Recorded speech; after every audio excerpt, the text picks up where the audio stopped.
Oh God, that's so gross. Oh my God. Ugh. Hello everyone. Not doing a typical setup today. I'm just going on at random times and just playing random shit. So stick with it if you like it. Chat's open. If you don't like it, don't watch. No matter to me.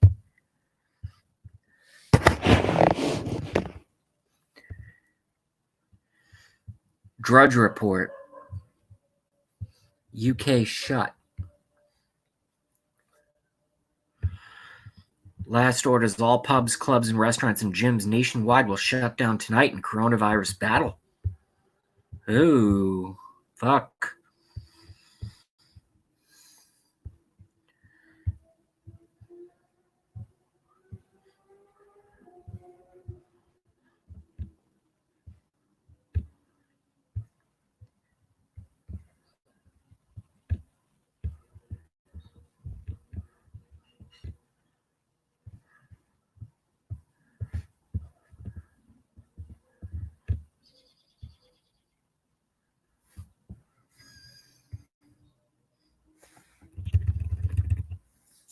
Yeah, come on. Let's go. Let's go. Let's go. Let's go.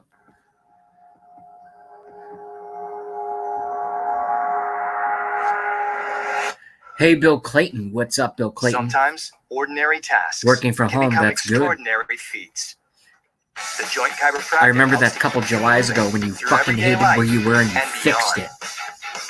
Visit today and receive your initial consultation, exam, and adjustment for just $29. The Joint Chiropractic.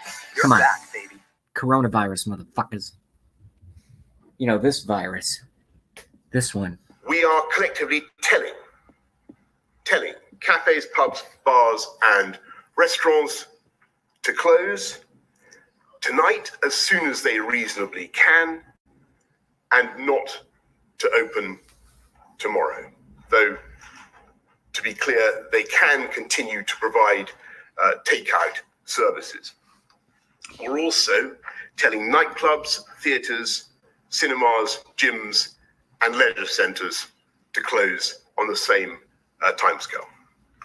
Now, these are places where people come together, and indeed the whole purpose in many cases of these businesses is to bring the whole together. Purpose. But the sad thing is, I'm afraid today, for now, at least physically, we need to keep people apart. And I want to stress that we will review the situation each month to see if we can relax any of these measures. And listening to what I have just said... Pause. Well, Bill Clayton, that's because you know how to make good choices. You understood that you were being fucked, and you got the fuck out of there. Or as the term that I've stolen from you, I don't use it, and when I do use it, I credit you. Lib fuckwits. Hello? I'm hearing things. All right. And we continue. Congratulations, Bill Clayton.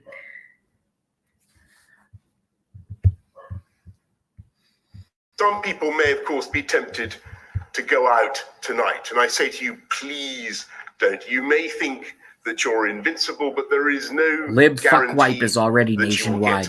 Mild symptoms, and you can still be a carrier of the disease and pass it on to others. And pass so it that's on. why, as far as possible, we want you to stay at home. That's how we can protect our NHS and save lives.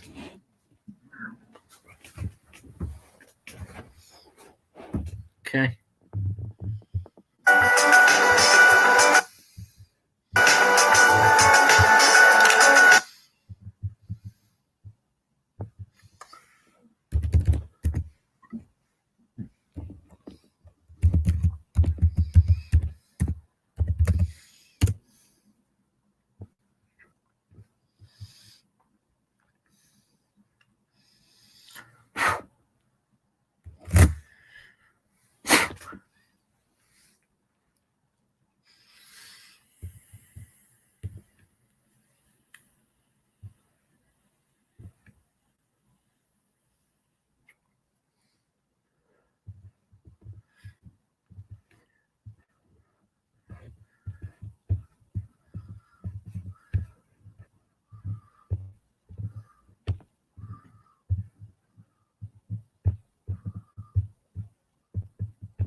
Okay, thank you. Me, as far as this virus is concerned, what I want to say or what I want to appeal to Kenyans, more so our leaders and the clergy, that's at the moment now is getting late. The best I think we should have done as a country is to call for National Prayer Day so that we can pray for the entire world, because we should not allow Satan to infringe our right and create or instill fear in us, because it's unfortunate. And actually, if somebody is saying that we cannot go to church if there's a problem, we can only go to church if there's a problem, and we should not allow Satan. So I'm appealing to His Excellency the President that we should organize for national prayer.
Hi, and welcome. You're listening to the X22 Report. My name is Dave, and this is episode 2126B, and today's date is March 19th, 2020, and the title of the episode is, It Has Begun, Message Sent. We are now ready to spring forward.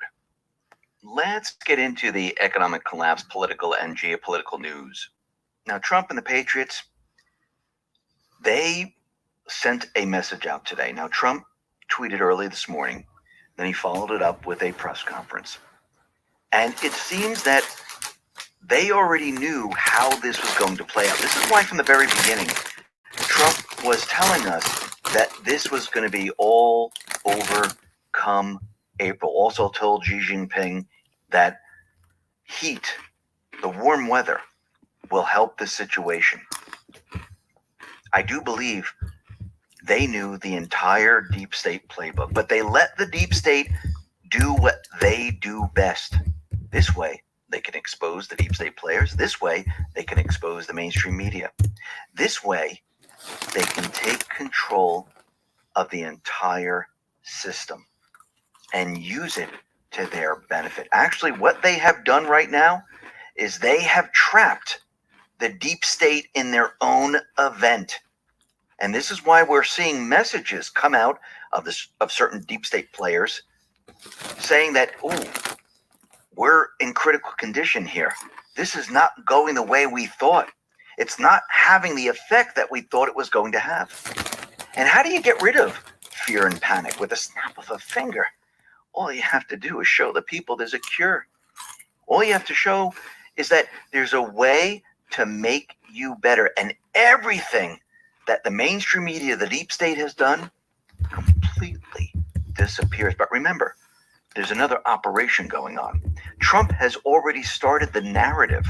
He has already put it out there that this fear, this panic is going to disappear very, very soon. We'll be talking about that in just a minute. But as we can see, the deep state players, the Dems, they are still pushing their agenda. We see Tulsi Gabbard. She has suspended her campaign and gives Joe Biden her endorsement. Was there any question that she was not going to do this? No, we all knew this was coming. She got the phone call. Next is going to be Bernie Sanders. Biden will be the front runner.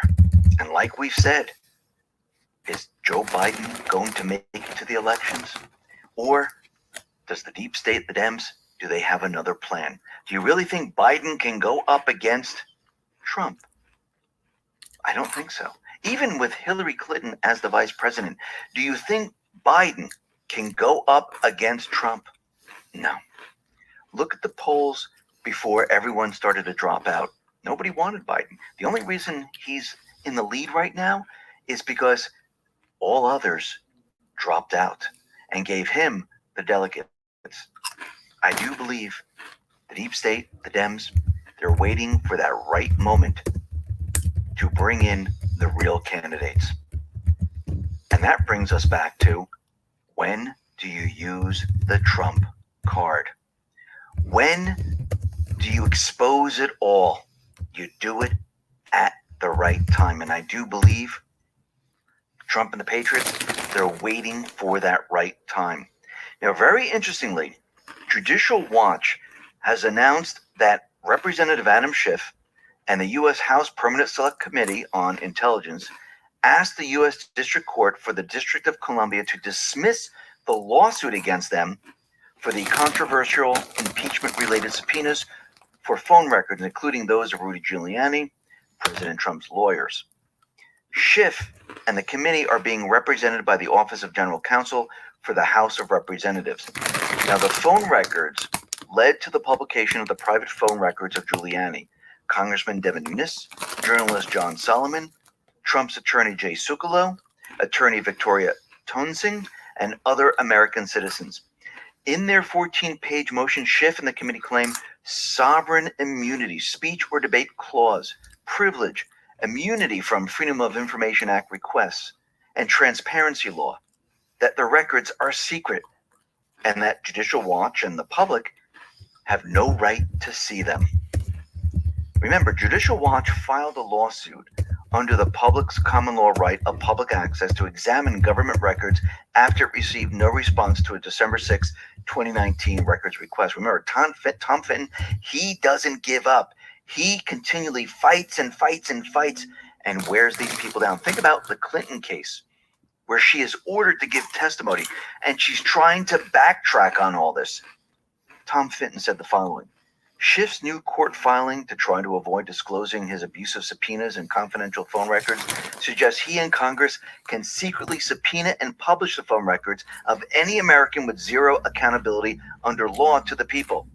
Speaker Pelosi and every House member should be asked if they agree that they are above the law and can spy on any American. And he should be forced to produce how he got this information. Just like Clinton needs to testify under oath about her emails. And I think that day is coming very soon. Remember that tweet from Trump with Clinton saying Tom Fitton's doing a fantastic job, and soon he might get some additional help? I believe it has all been planned from the very beginning. Now, it seems that all borders are being shut down. We have the border with Canada, and now we see that Trump is shutting down the southern border to illegal aliens and others.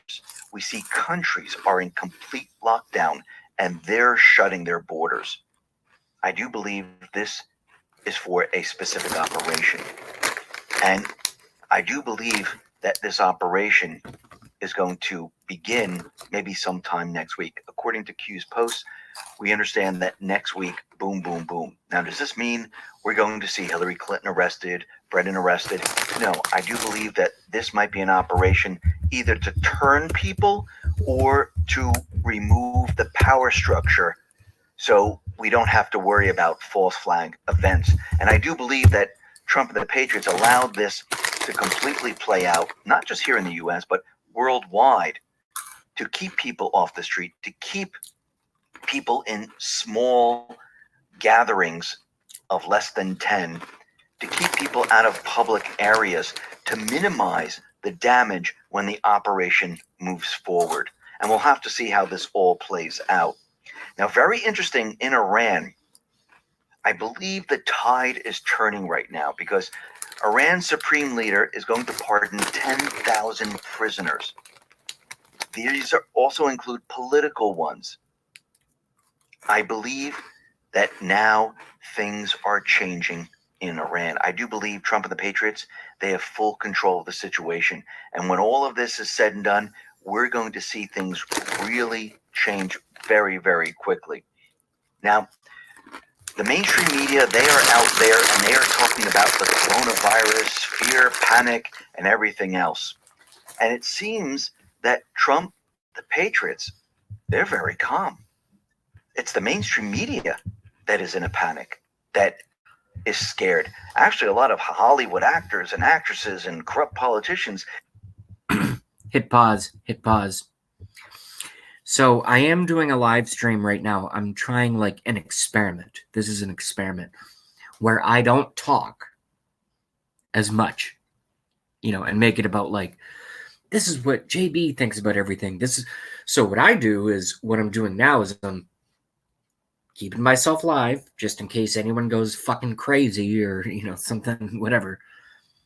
But I'm largely staying silent and just playing the stuff that I watch, which are actually all of the inlets and outlets of information that I use to compile my daily opinions as to what's going on in the world. But I can tell you this right now. I'm really digging this Corona beer. I'm really digging it. I haven't had a Corona and I'm not actually really digging it. It's disgusting. I fucking hate Corona. I haven't had one in 10 years, but I figured it'd be funny for the show. And the second thing, just to make myself seem even more like a dork, is I have some Cheetos. Old school Cheetos. I can't think of any more perfect stoner food. I'm not stoned right now, yet, than Cheetos. Back to the news. It seems like many of these individuals, they're coming down with the coronavirus, trying to push the fear and panic. And we know that the Army Corps of Engineers, they have been activated. The clock has been activated. We know that they're moving into New York and actually other states now. Yeah. And we also see a hospital ship heading towards New York. Now, Carnival Cruises has also said they will give their ships to the U.S. and use them as hospital ships if they are needed. Do I think we're going to need them? I don't think so. I do believe that things are starting to change. And remember, this crisis has many different agendas, and it seems that Congress now is starting to wake up. And one point of this is to get everyone looking at China and not Russia. And if you look, the mainstream media, they have been pushing as hard as they possibly can to get everyone to stop using the word China virus, to stop saying China this, China that, trying to get everyone to look away from China. Trump Oh my God, back to China. Oh my God. I have to play that.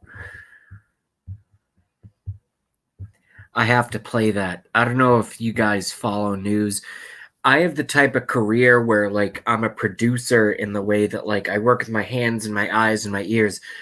But there are certain times in between certain, procedures or whatever that I get my next things ready. And most technicians, what they like to do is they put their headphones on and they listen to music. What I like to do is I like to put on headphones and I listen to information. And I found this one today. Dave on X22 Report just covered it. This is so fucking great. Hold on a second here. See if I can find it.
Hello, welcome to the President's Official. If you are supporting the President, then please show your support to the President by clicking on the subscribe button for more videos and updates. Also click on the bell icon. Thanks. And write in the comment section, make America great again. We have certainly some very big samples of people. If you look at the people, there are a lot of people that are in big trouble. And this is not a drug that obviously, I think I can speak from a lot of experience because it's been out there for over 20 years. So it's not a drug that you have a huge amount of danger with. It's not like a brand new drug that's been just created that may have an unbelievable monumental effect, like kill you. We're going to know very soon. And I can tell you, the FDA is working very hard to get it out. Right now, in terms of malaria, if you want it, you can have a prescription. You get a prescription. And by the way, and it's very effective. It works. I have a feeling you may, and I'm not being overly optimistic or pessimistic. I sure as hell think we ought to give it a try. I mean, there's been some interesting things happened and some good, very good things. Let's see what happens. We have nothing to lose. You know the expression? What the hell do you have to lose? Okay. So what do you say to Americans? Units are nearly 200 dead. What do you say to Americans who are scared, though? I guess nearly 200 dead, 14,000 who are sick, millions, as you witnessed, who are scared right now. What do you say to Americans who are watching you right now who are scared? I say that you're a terrible reporter. That's what I say. I think it's a very nasty question, and I think it's a very bad signal that you're putting out to the American people. The American people are looking for answers, and they're looking for hope. And you're doing sensationalism, and the same with NBC and Comcast. I don't call it Comcast. I call it Comcast. Let me just for whom you work. Let me just say something. That's really bad reporting. And you ought to get back to reporting instead of sensationalism. And let's see if it works. It might and it might not. I happen to feel good about it, but who knows? I've been right a lot. Let's see what happens, John. Can I get back to the science and the logistics? You're ashamed of yourself. The units that were ordered, are they for clinical trials?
Is it possible to retire rich using just 3 stocks?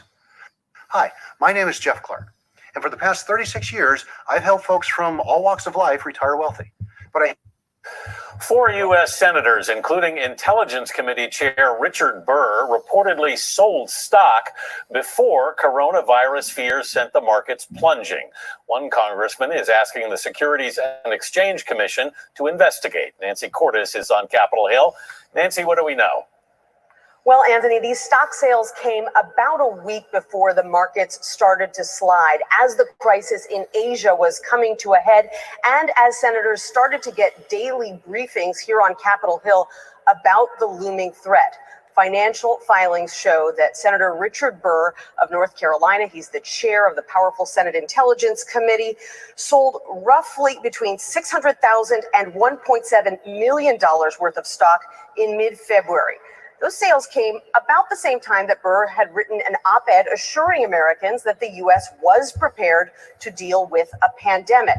But a few days later, he gave a speech warning that the virus could actually have major consequences here. A spokesman for Burr says that the senator disclosed the sales before the market started sliding.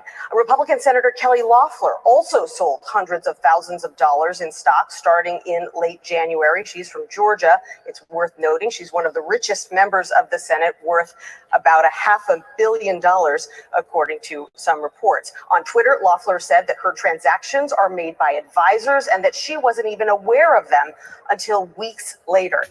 Democrat Dianne Feinstein of California, Republican Jim Inhofe of Oklahoma also sold large amounts around the same time. Now, there is no evidence that any of these senators had any inside information. Coronavirus was well within the public view at that time. In fact, if anything, senators were complaining here on Capitol Hill that they weren't getting enough information about the crisis in the briefings they were receiving here on Capitol Hill. It's all very interesting, Nancy, and I think a lot of people were very upset when they heard this. You mentioned that there could be political ramifications, but are there legal ramifications if, as what appears to have happened, they sold before what they sold while saying one thing publicly and doing another thing privately? Well, there is something called the Stock Act that prohibits members of Congress from profiting off of information that they glean as part of their jobs. But at this point, it would be pretty difficult to prove that they had inside information when coronavirus was something that everyone was talking about. Yeah. All right, Nancy, thank you very much. All right, my friends, Drew Canole back at it. I've been a researching madman today, and I want to share this with you. T cells are what protects our body. They help our body ward off pathogens, bacteria, even viruses. So you want T cells that are strong, that are healthy, that can really assist. And I looked at this article by Harvard Health Publishing, a medical school. I love their articles.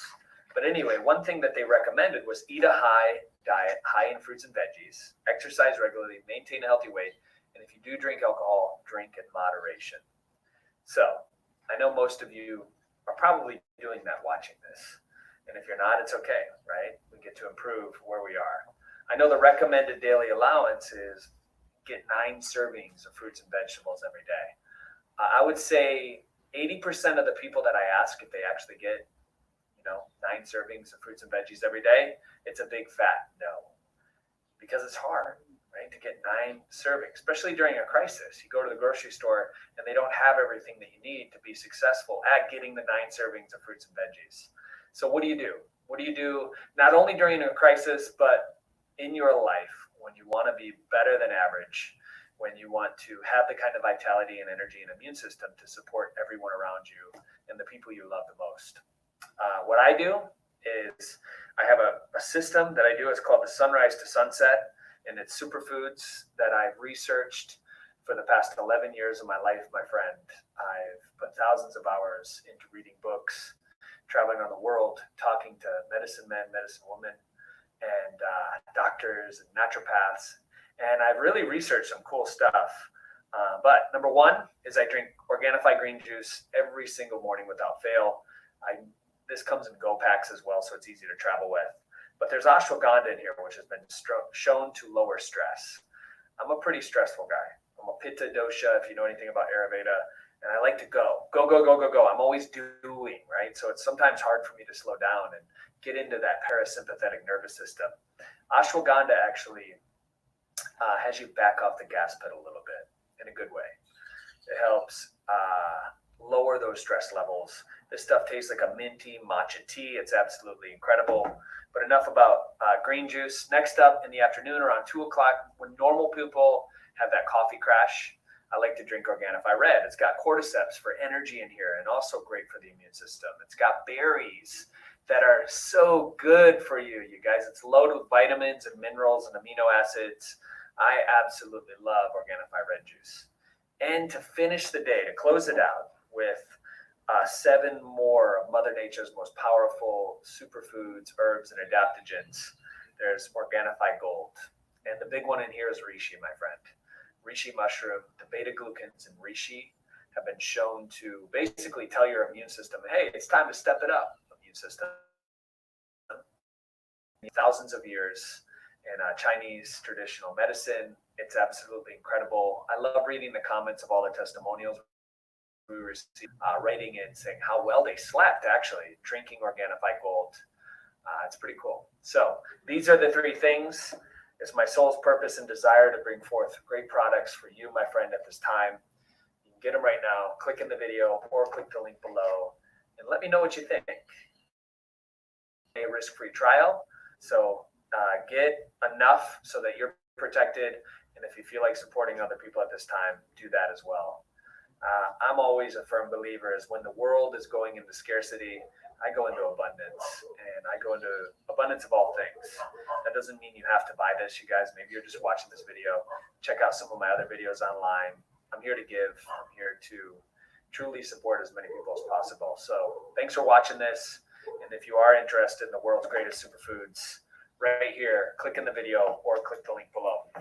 As always, remember, we're in this together, and I'll see you soon.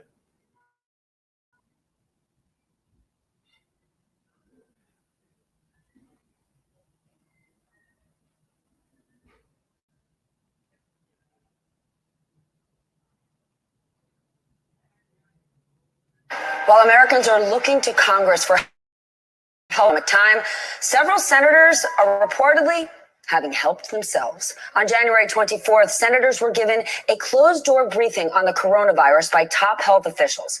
Over the next few weeks, several senators reportedly sold hundreds of thousands, if not millions of dollars of stock. Intel sold up to $1.7 million worth. Senator Dianne Feinstein sold up to $6 million worth. Senator James Inhofe sold up to $400,000, and Senator Kelly Loeffler dumped up to $3 million and bought shares of Oracle and Citrix, that does video conferencing used to support remote work. Meanwhile, here's what they were doing publicly. Some of these very same senators who knew what was happening and acting accordingly privately, making money, you know what they were publicly? Upbeat and cheerful, all about the outlook. In a Fox News op-ed, Senator Burr wrote that the U.S. today is better prepared than ever to face these threats. And here's Senator Loeffler. Are you ready for this? As late as March 10th. The good news is the consumer is strong, the economy is strong, jobs are growing. Our president has done a fantastic job. NBC News national security and intelligence correspondent Ken Delanian joins me now. Ken, explain to us why this is legal. They have confidential information that the rest of the public doesn't have, and then they're able to trade on that? Well, Stephanie, legal experts tell me it's not entirely clear, but generally, to make a prosecutable case of insider trading, you need to prove that the defendant had specific information about an individual stock, not just general information that the economy was about to tank. But look, there is huge outrage about this, Stephanie, and particularly surrounding the case of Senator Burr, the chairman of the Intelligence Committee, because he's in a different category. He was getting almost daily briefings about the potential threats from coronavirus. They're all classified, and to this day, we don't know exactly what was said in those briefings. And he's the only person who has not said that he didn't make these trades on his own. In other words, the other senators have all said their financial advisors made the trades. In the case of Dianne Feinstein, she is saying they were her husband's transactions, that she had no input into them. Burr is not saying that. And Burr sold an amount of stock that amounts to nearly his entire net worth, according to his financial disclosure statements. And the other outrage about Burr is that he was not saying publicly what he was saying privately to high-dollar donors in a speech in North Carolina, that this is a serious pandemic approaching potentially the levels of the 1918 flu pandemic. Donald Trump wasn't saying that publicly at the time, and neither was Senator Richard Burr, but he was trading as if he believed that, Stephanie. Hey there, I'm Chris Hayes from MSNBC. Thanks for watching MSNBC on YouTube. If you want to keep up to date with the videos we're putting out, you can click subscribe just below me, or click over on this list to see lots of other great videos.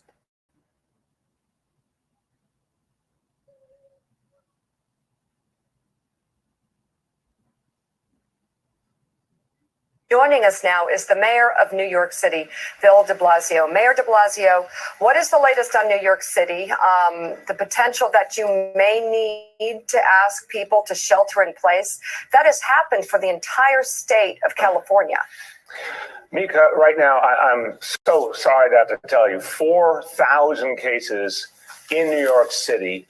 26 people have died. We now constitute 30% of the coronavirus cases in the United States of America, 70% of the cases in the state of New York.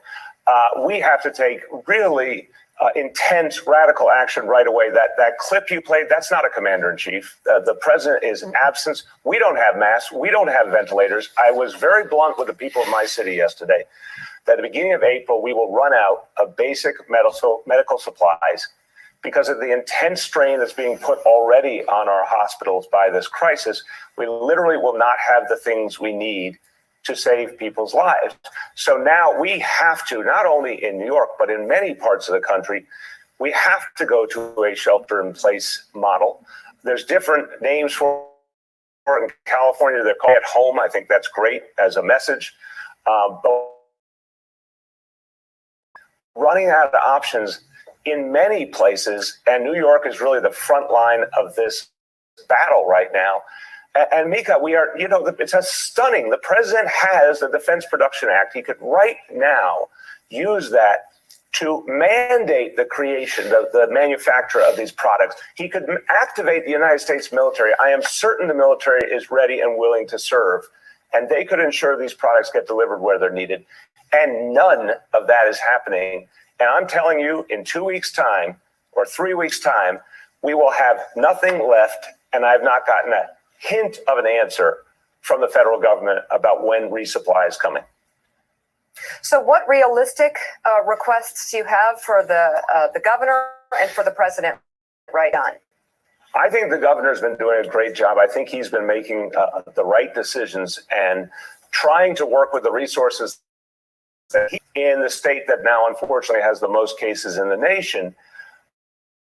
But government has been absent. So, for example, heatedly asked the Secretary of Health and Human Services to get us ventilators. We need 15,000 ventilators, and we need them right away. We need millions of surgical masks, which are used constantly in the day, not just by medical personnel, but by first responders, our police officers, our firefighters. These are heroes, and they need these masks to protect them, and we need to keep them at work.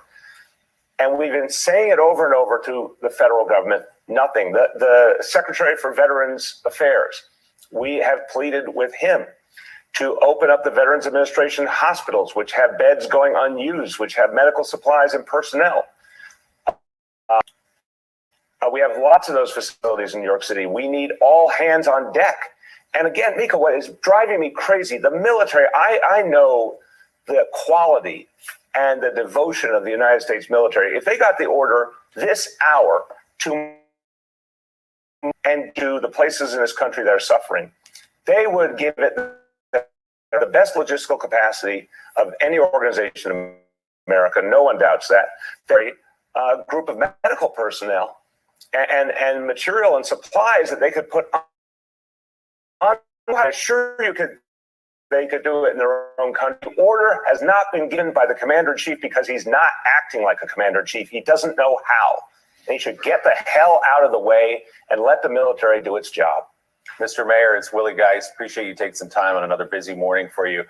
Let me be specific here because I think this is a really important point about you not getting what you need from the federal government. We just heard a version of that story from Senator Peters of Michigan, who said he's got a bunch of companies in Michigan raising their hands saying, what can we do?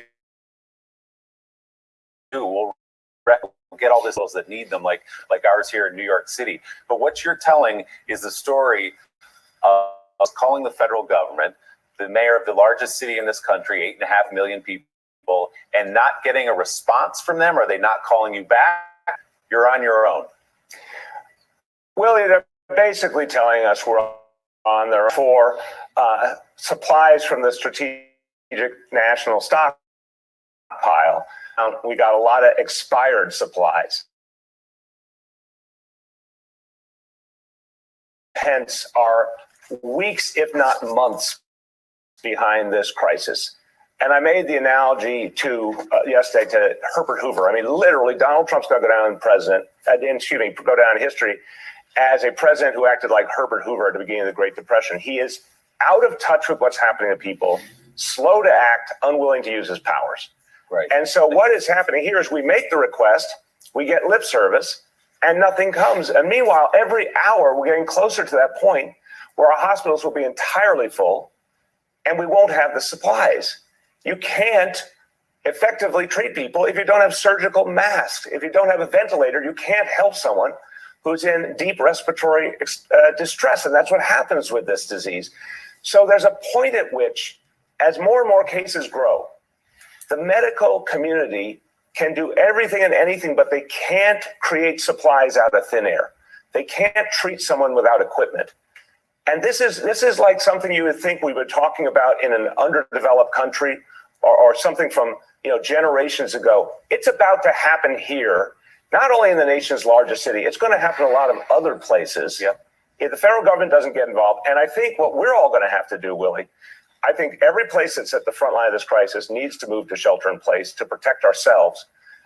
Anything non-essential needs to stop. People need to get home, stay close to their families, and socially distance to the maximum. But like you said about the senator from Michigan, any company that can start producing now, but don't wait for that order from the federal government.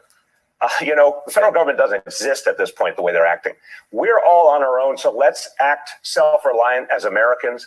And every city, every state, produce what you can and share it with those in greatest need. Because until we have some evidence that our federal government is awake and conscious of the crisis, we really are on our own at this point. So, Mr. Mayor, I take your point about the president's leadership, and a lot of people in this country would agree with you. But I just want to be specific because it's breathtaking and confounding to hear you say that you, the mayor of the largest city in this country, are reaching out to the federal government, and they're either saying we can't help you or they're not calling you back. Who specifically do you ask? How does this work exactly? And how are they not saying, yes, we are ramping up production. We understand the needs of you, the largest city in this country. We're going to get that stuff to you right away. Are you just hearing nothing from the federal government? No, Can Willie, that be true?